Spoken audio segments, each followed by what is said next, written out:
We've got a number of new developments that we're following with Ukraine this morning. The country is set to get another $100 million worth of Javelin missiles from the U.S. The State Department says that brings the total U.S. security assistance to Ukraine to $1.7 billion since the invasion and $2.4 billion since the start of the Biden administration.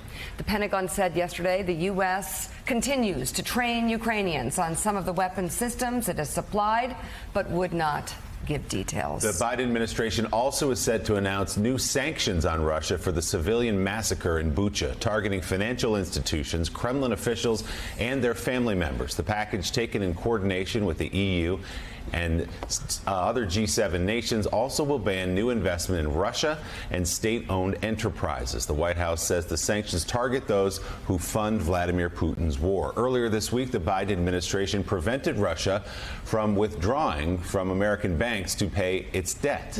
The move could push Russia to default, making it more expensive for the Kremlin to borrow. The EU is introducing its own set of new sanctions targeting Russian coal imports in response to the scenes out of Bucha. The president of the group's economic branch announced the move yesterday. Those proposed sanctions will now be debated before the EU ambassadors, who could decide on details such as phasing out Russian coal instead of cutting ties all at once.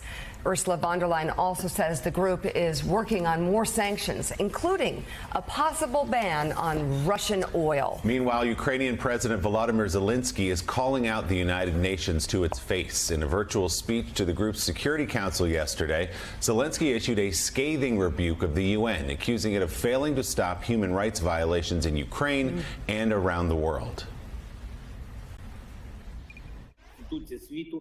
It is obvious that the key institution of the world, which must ensure the coercion of any aggressor to peace, simply cannot work effectively. The United Nations can be simply closed. Ladies and gentlemen, are you ready to close the UN? Do you think that the time of international law is gone? If your answer is no, then you need to act immediately. The massacre from Syria to Somalia, from Afghanistan to Yemen and Libya, that should have been stopped a long time ago, to tell you the truth. If tyranny had at least once received such a response to the war it had waged, it would have ceased to exist.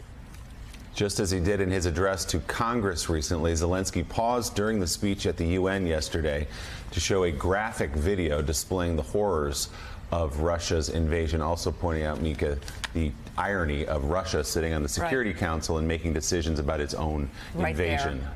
Meanwhile, the chairman of the Joint Chiefs of Staff is warning that the war in Ukraine could go on for years. But I do think this is a very protracted conflict, and I think it's at least measured in years. I don't know about decade, but at least years for sure. This is a very extended conflict that Russia has initiated. And I think that NATO, the United States, Ukraine, and all of the allies and partners that are supporting Ukraine are going to be involved in this for quite some time.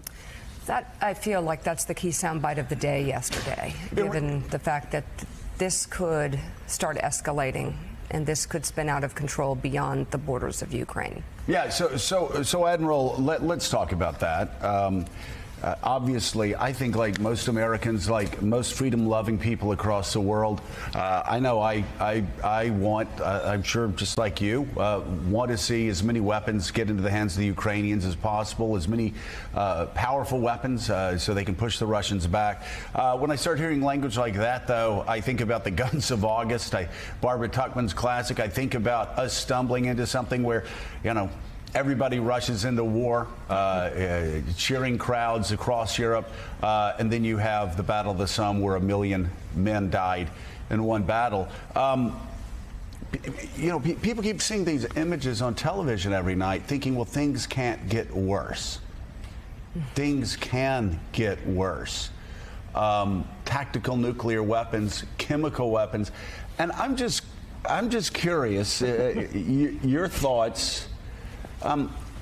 I'm not so sure Vladimir Putin is not baiting the United States and NATO to go in there, because right now he is being humiliated. His military is being humiliated. His regime is being humiliated by Ukrainians. He needs to make this a fight against the United States, doesn't he?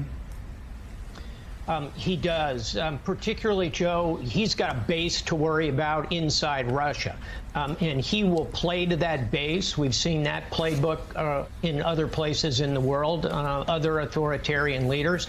So he's got an internal challenge. And then externally, he wants to play to the nations that have not signed on to team democracy, if you will.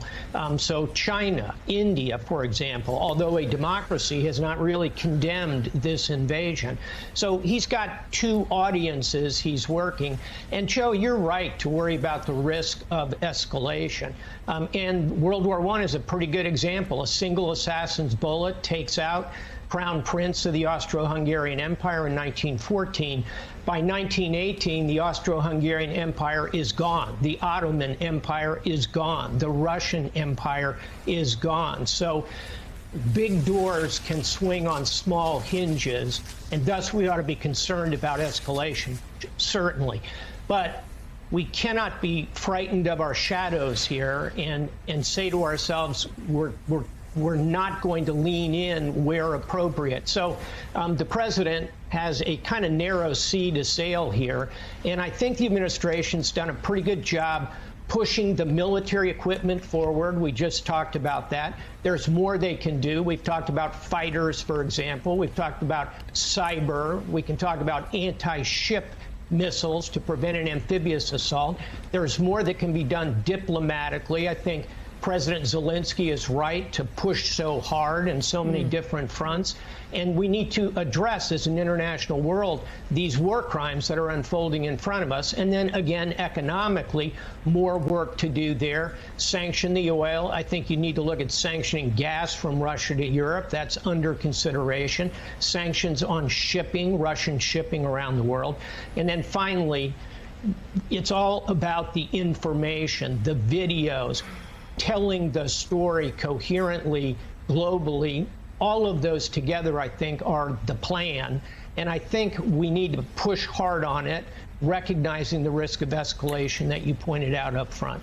And if the consensus is, Admiral, that the plan is that Russia wants Ukraine, is the plan changing? I'm thinking of not just to the point Joe just made, but the president's visit, and he sends missiles into Lviv, nearby. Senators are visiting, and their missiles hitting 15 miles away. Is this unusual to you, that he would sort of push the envelope? Not unusual. We're going to see Putin continue to do that, and he's got a big bag of dirty tricks back behind him that he's going to continue to reach into. You saw a sample of it in the video coming out of Bucha, terrorizing the population. He's going to send in Chechens. He's going to send in Syrians. He's going to send in the Wagner group, an execrable group of mercenaries. He may try an amphibious assault. At the really dark end of the spectrum, cyber, maybe a chemical weapon. He's got a lot of cards to play from a deck of dirty tricks, and we need to be ready to respond as we go. So, Ed Luce, let's talk about the moves that Europe is making or not making. We heard again from just this morning, a short time ago, German officials saying we just can't turn off the spigot of Russian oil and gas as quickly as President Zelensky wants us to, though we respect his plight and we want to help. We just can't do it. The EU, as we just reported as well, is going to ban Russian coal, though, among those new sanctions. So what is the predicament right now from Europe? How much further can it go to honor the requests made by President Zelensky?